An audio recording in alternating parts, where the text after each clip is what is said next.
Snow Goer Live. Brought to you by Snow Goer Magazine and snowgoer.com. From sled reviews to breaking news, riding destinations to gear evaluations, Snow Goer is snowmobiling. Now, here's our host, Snow Goer editor John Prusak. Greetings, everybody, and welcome to this episode of Snow Goer Live. We have a special guest joining us today. Some of you may know of the name Chris Carlson. Chris Carlson started the Sportech company way back in the mid-90s with a single product, a headlight cover for snowmobiles, for Polaris snowmobiles in particular. He grew that into a company with over $100 million worth of sales. He started Carlson Motorsports, a big snowcross team. He started the ERX Motorsports Park, which many of you probably know here in the Twin Cities. So he's done a lot of things, but more than anything, he has an unrivaled passion for snowmobiling. And so we want to talk about that and about the future of our sport. So through the magic of computers here, I'm going to bring him in, and you should now see him on my left. Greetings, Mr. Carlson. How are you this fine day? Doing well. How about you? I'm doing well. We're shooting this during the big coronavirus situation, which has us all sheltering in place. So it's just good seeing another human being. But hopefully by the time a lot of people are watching this, we'll all be turned loose again on society. Yes, I hope so. Sooner the better. So I kind of gave your business resume earlier. Why don't you give us your snowmobiling resume? I know the snowmobiling has been a part of your life for an awful long time. Yeah. Well, and our business, Sportech, really started with snowmobile products. And that was, the basis for our very first products. And for the first several years, we were purely a snowmobile aftermarket manufacturer. I come from a family of snowmobilers. I'm fortunate enough to have a father that introduced me to the sport at a very young age. And I've been around snowmobiling and snowmobile racing all my life. So it's deeply ingrained in who I am and remains there today. And, even though at the end, Sportech didn't hardly make parts for snowmobiles anymore, we did a little, but primarily side-by-side utility vehicles and motorcycles and marine and agriculture. But my love of snowmobiling has not diminished at all. So I just consider myself a huge fan of the sport. So talk about some of those early machines and early memories that you made. From talking to you previously, I've heard stories about Mercuries and Polarises and a bunch of different models. What sort of stuff were you riding when you were first getting involved? Yeah, so my first, my memories of the very first snowmobile experiences were on late 60s and early 70s vintage sleds. So my dad had a 440 Rupp Magnum, and the very first snowmobile that I got to call mine was a Rupp Sprint 440, and we had after that we had some Arctic Cats early 70s, I guess 74 LT Gray, which was a real hot rod back in the day. And absolutely. So that's kind of the early stages, and then when I was a teenager, through the kind of the late 70s. That was the era of the TXL, 77, 78, the cross country cats and the TXLs, and then leading into the Century in 79. So those are kind of the two eras that I'm most fond of, early 70s and then kind of the late 70s. So as you said, your original business started out with products for snowmobile. It kind of grew out of your passion, and the business grew beyond snowmobiling. But to this day, I don't know a guy who likes to talk snowmobiling more than you do. With our audience, you're probably preaching to the choir, but to you, what makes snowmobiling special? What is it about the sport that has made it so central to who you are as far as just being a rider? Yeah, that's a great question. I think those of us that ride a lot and have ridden our whole lives know the answer. It's how else can, and I think we've all tried to replicate it. I love ATVs and UTVs. Yeah. They're great fun. Not like snowmobiling. Yeah. I think for me, it's the combination of being able to get to remote areas, beautiful areas in the winter that you normally would never get to. So it's a combination of that, covering a lot of ground, right? You can really cover ground on a snowmobile in the day and say, we put on 200 miles or 150 miles, and you can really see some country, and then blend in the performance component at any level that you're comfortable with. But I mean, the performance of these sleds mean, for a long time, it's just absolutely amazing, the power to weight ratio. So if you're a motorhead, it's hard not to just be addicted to it. So you combine all those elements.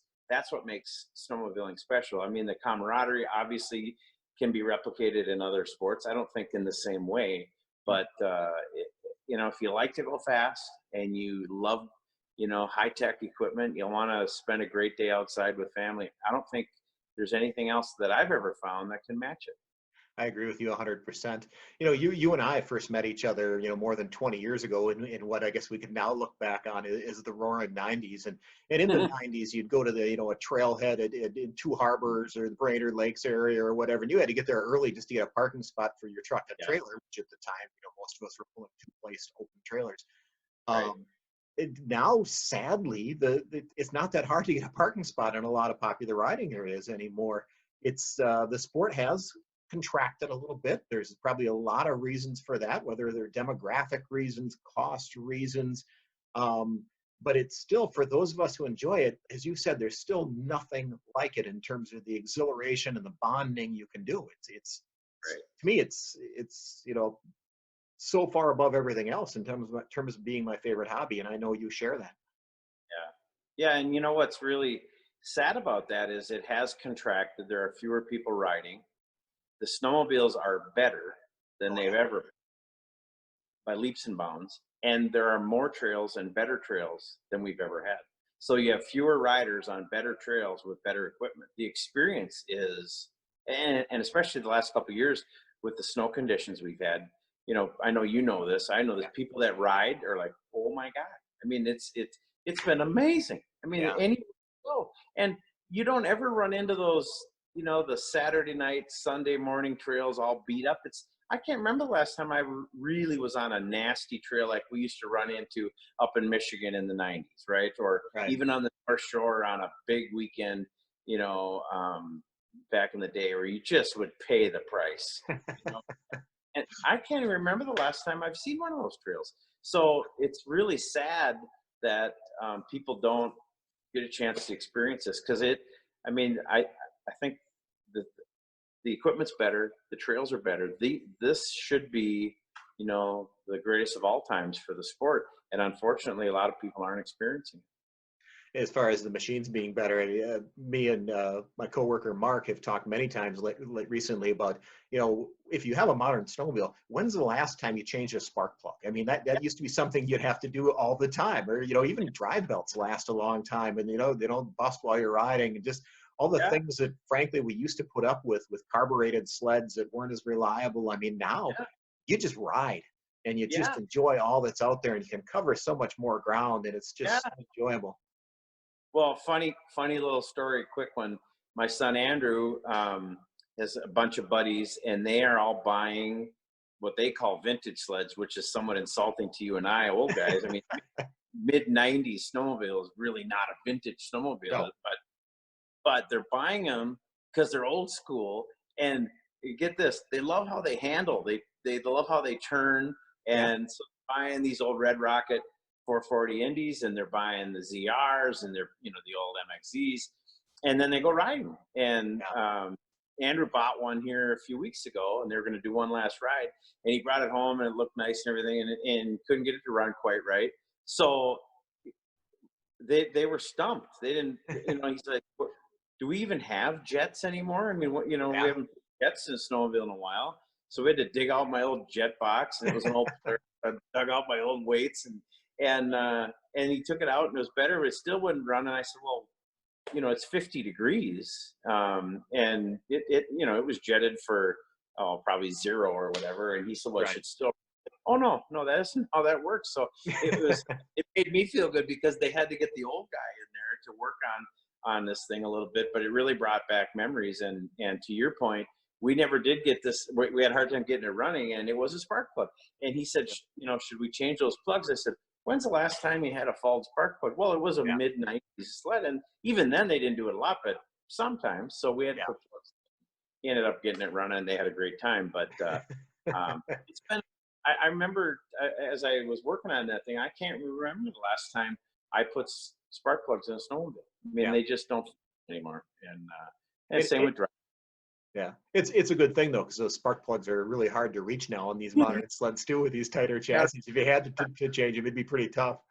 So you Yeah. and I have kids that are they're roughly the same age, and on varying levels, we've both gotten our kids involved in the sport. But it is somewhat hard to even get family members to stay involved in this sport because it takes a little bit of a time commitment and things like that. But once you get the people out, once I get my son out, and last winter I had my daughter out and my wife out riding.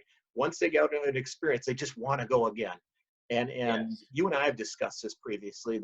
I think that's really a key to making the sport work long term is butts in seats. We got to get friends, neighbors, family members, whatever it is. We got to get their butts on a seat and let them experience what you and I are talking about because it is so great. Yeah. Well, so that goes for people that have never been on a snowmobile. I think obviously if we can expose them to it, we have a really good chance of getting them in the sport. But how about the guys that we know that quit riding in the 80s or the 90s? And part of it was, maybe they were busy, but part of it was they're frustrated with working on sleds and they're having problems. And they didn't ride that great back then. You put some of these old school guys that haven't been riding in 10 years on this new equipment, they're blown away. I mean, Yes. and I know you've seen that where you bring someone with, and I'll always ask, when's the last time you were on a snowmobile? I did it this winter. I brought an employee with and hadn't been on a snowmobile in, I think, 12 or 14 years, we figured. And we went 180 miles that day. And every time we stopped, he just like, I just can't believe this. I Yeah. just can't believe it, the way they handle and the way they ride and they're comfortable. And, the Yeah. hand warmers actually work. And, I think that's the key, both new people, introducing them to the sport we love, and then maybe trying to bring some of the folks that haven't been in the sport for a while back in just to see how great it is. Let's break this down on two levels because there really are two levels, and there's probably two different types of audiences that are going to watch our video here. A couple of years ago, you had a podcast you did with Gary Walton and his Ride X 365 when you were leaving your snowcross team, where you had talked about it being a responsibility for people in the racing community to want the snowmobile industry to do well for the better of all of us. There's other people in the industry as well, that maybe aren't actively involved in trying to, open this up to friends and make sure the sport is healthy. Why is it important? Why should they care, industry people? Well, I mean, yeah, we talked about this. I think people need to care for a variety of reasons. To your point about the racers, if they have any aspirations of racing into the future, and they have some level of sponsorship from the OEMs and from the aftermarket manufacturers, they better hope that they continue to sell snowmobiles. It doesn't take a brain surgeon to figure out that if they don't, racing's over. If there aren't snowmobilers, you don't have snowmobile racing. Snowmobiling came first. Then I think the next day snowmobile racing started. But nonetheless, it's critically important. So from the racers' standpoint, I think that they should be obligated.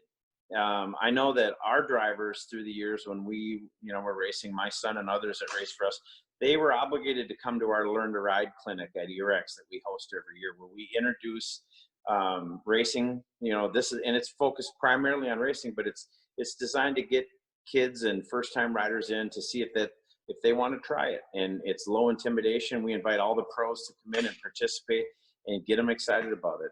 We've done just ride days too, and I have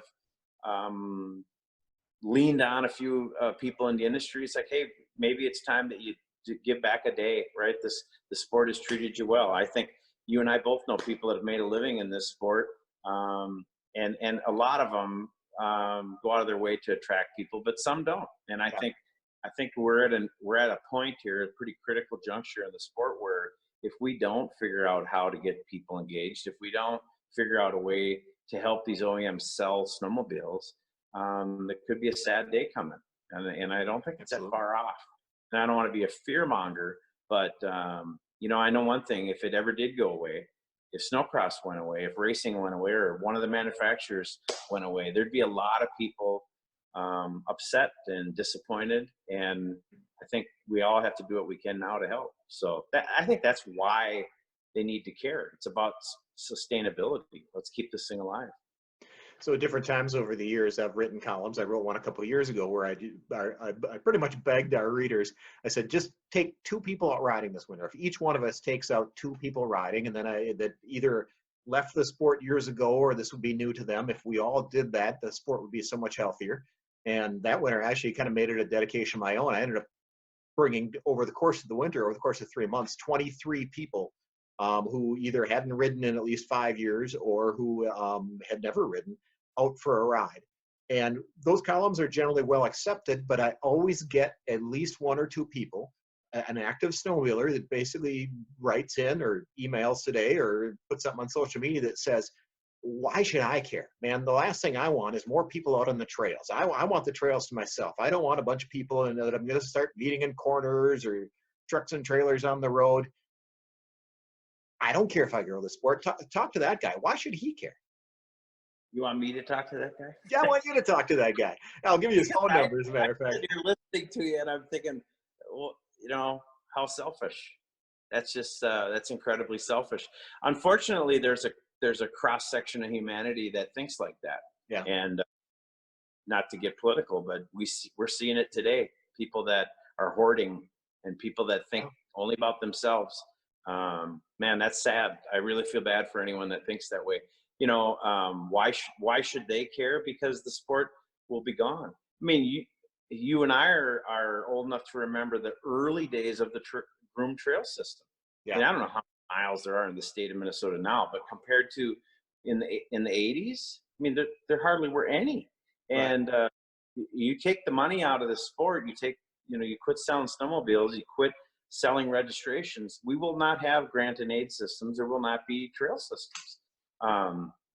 That's why they should care for, that and a number of other reasons. So yeah, that's unfortunate. I think I gotta believe that's a minority of people, and certainly a minority of snowmobilers. One thing I found is that snowmobilers are some of the coolest people I've ever met. And to your point earlier about, you pull into a great pit stop and you see a bunch of sleds there, there's a really high probability that we could get into a cool conversation. Just talking about sleds, current sleds, old sleds, how are the trails? Remember back in the day? I mean, that's a big part of our snowmobile community. It's like why I love heydays and love these different events, because you see friendly faces who love the sport as you do, and you can always, it seems like we always have something to talk about. So I hope that people understand that, and I think they do, but I think I think a few of us need to be ambassadors. I think in any initiative, in any event, there's always a few people that rise above, that lead, that will go the extra mile. I know you are committed to it. I am. My family is. I know a lot of people that want to get behind this. So I'm anxious to talk about what's next and what we can do to make it better. So I know you've done some stuff at ERX with some manufacturers and things like that to have open ride days. I guess to tell the viewers about some of the efforts that you've been involved with, and maybe some of the things that we could partner on in the future.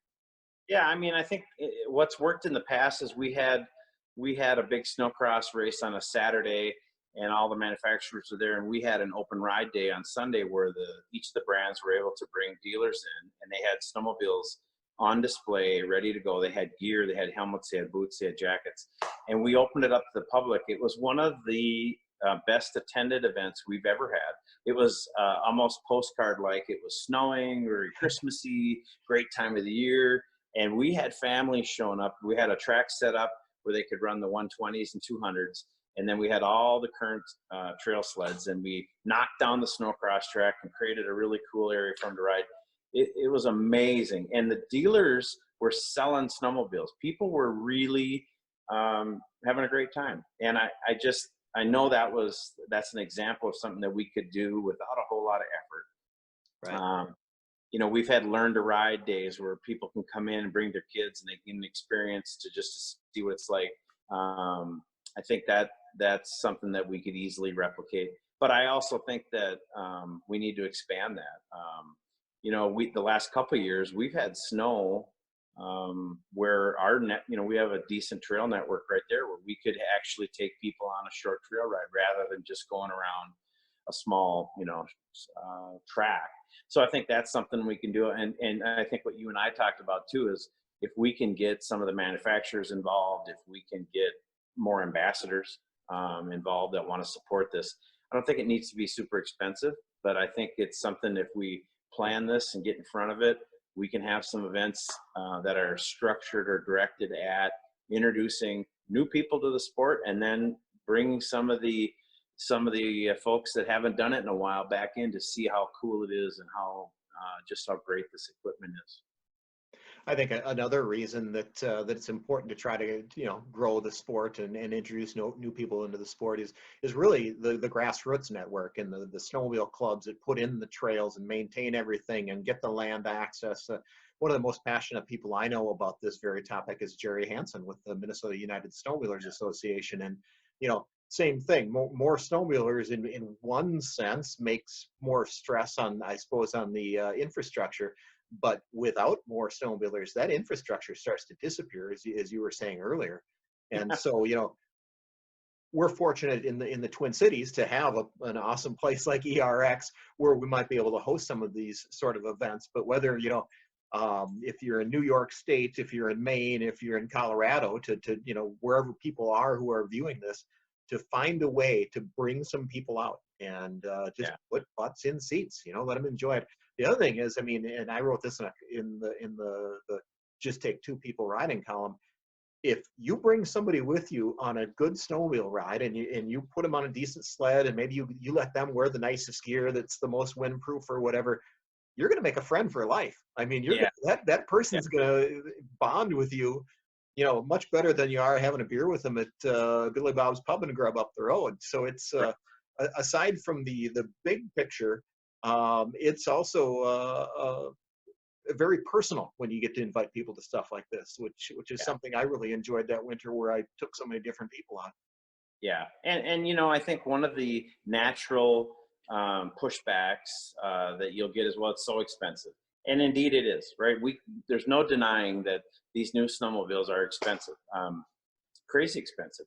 Yeah. But I think you and I talked about this when we chatted last. Was you can buy a 10-year-old snowmobile right now, a 2010.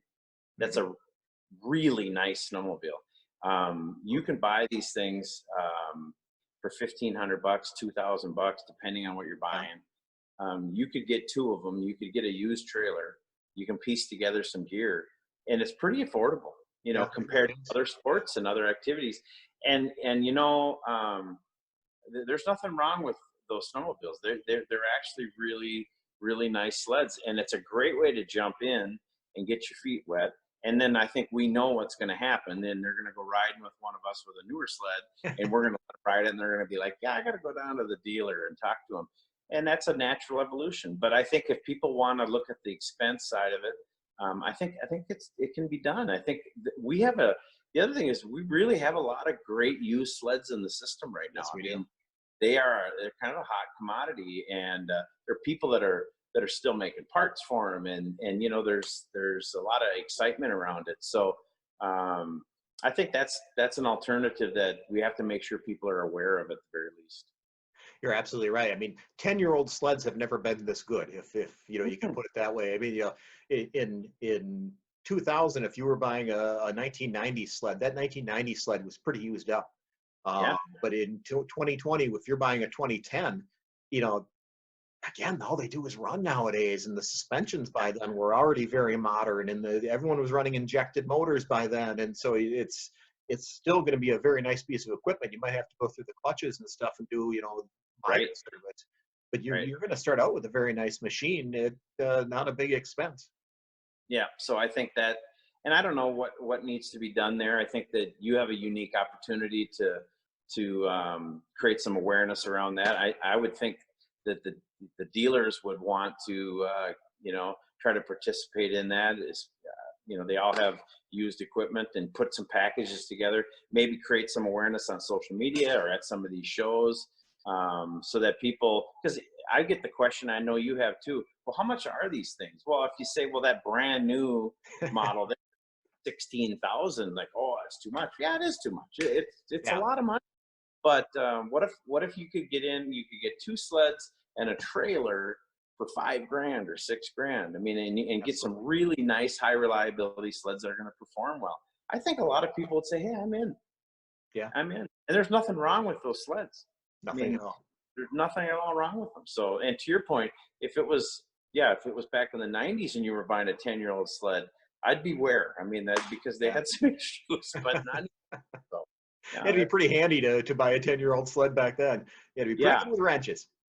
For sure, but not now. So I think that's a great option. And I think that I honestly, I don't know about you, but I saw more people riding some older sleds this past winter, and cool sleds, and I think a lot of them in that era, and I hope more and more people do it because it's a great option and it's a great way to get engaged in this sport, and at a reasonable dollar number. So. All right. Well, hey, let's wrap up because I've taken enough of your time with just a simple, what should be a simple question. Give me Chris Carlson's 3 favorite places he's ever ridden. What are the places that have burned a hole in your heart? I'm a huge fan of the North Shore. I really love riding from we used to ride from Two Harbors area and then run the shore and then go west, right? And I love that whole area as you go into depending on how far you would go in a day. I mean, if you go to the trestle, yep, and then that's you lunch. go towards Ely and you make the loop down, and I'm not going to remember the name of that town. I remember I got a speeding ticket there last time, but Long Creek, Babbitt, going into Babbitt and looping around. Yeah. To me, that's some of the best riding. I love I really love Cabotogama and that area.